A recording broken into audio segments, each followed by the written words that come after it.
आप की अदालतमध्ये सरोद सम्राट उस्ताद अमजद अली खान यांच्यावर आरोप आहे की त्यांनी क्लासिकल म्युझिकचं कमर्शियलायझेशन केलं. खान साहेब, तुमचे जे वडील होते हाफिज अली खान साहेब, ते तर अगदीच फकीर ट्रेडिशन मधले होते. हो. त्यांनी कधीही संगीताला विकायची तर गोष्ट सोडूनच द्या, त्यांनी स्वतःच्या म्युझिकला रेकॉर्ड सुद्धा होऊ दिलं नाही. हो, तुम्ही बरोबर बोलत आहे. आणि तुम्ही संगीताचं दुकान उघडलं.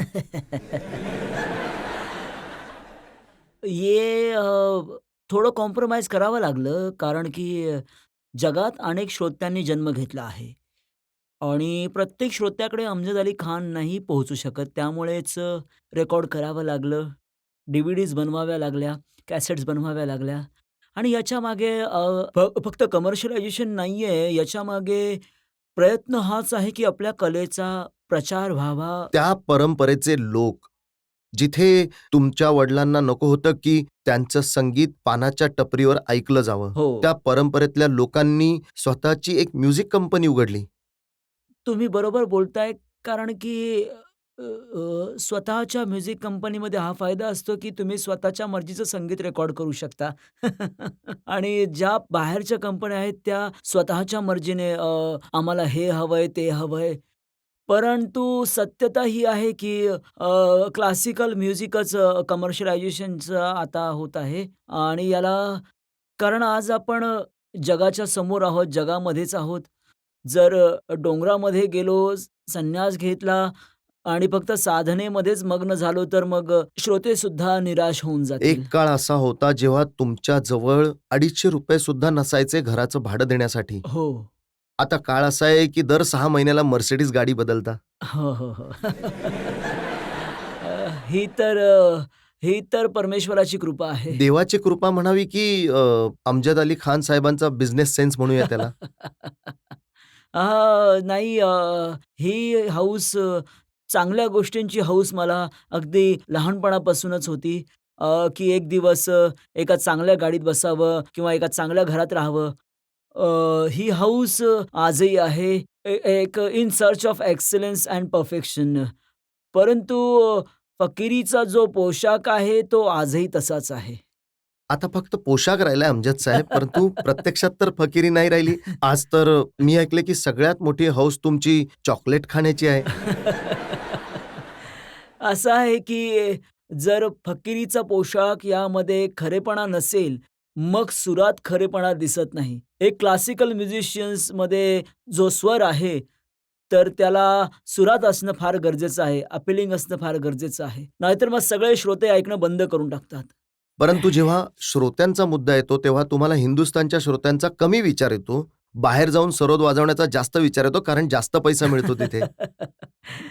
नाही, बाहेरच्या लोकांना अ, खूप जास्त उत्सुकता असते. जे विदेशी लोकं आहेत, ते कॉन्सर्टनंतर कधी-कधी 20-20 मिनिटांपर्यंत टाळ्या वाजवतात, इन ॲप्रिसिएशन, स्टँडिंग ओवेशन वगैरे जे असतं. मग युनिव्हर्सिटीमध्ये वगैरे शिकवण्यासाठी बोलवतात आणि या पद्धतीने मला वाटतं, की मी एक प्रकारची सेवा करत सेवा आहे करत आपल्या. आहात की तुम्ही डॉलर कमवण्याच्या नादातच जास्त असतात?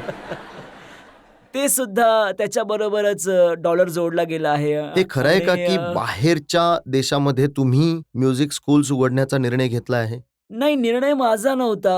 निर्णय तिथल्या लोकांचा होता, की त्यांना वाटत होतं, की मी तिथे बसावं, तिथे शिकवावं आणि खूप सारे आपले एन-आर-आय आहेत, जे इथे नाही येऊ शकत आणि खूप टॅलेंटेड आहे आणि ज्यांना शिकायचं आहे. तर मला वाटतं, की याच्यात 6 महिने हिंदुस्थानात आणि 6 महिने विदेशात जर राहिलो, तर माझ्या मते दोन्ही बाजूंची सेवा त्यामुळे करता येते मला. हे ट्रान्सफॉर्मेशन नाहीये. एक काळ होता जेव्हा तुम्ही पहिल्यांदा विदेशात जात होता, तेव्हा तुमचे वडील म्हणाले होते की विमानामध्ये बसाल तर किती भीती वाटेल. हो. वडिलांना खूप खूप काळजी होती माझी.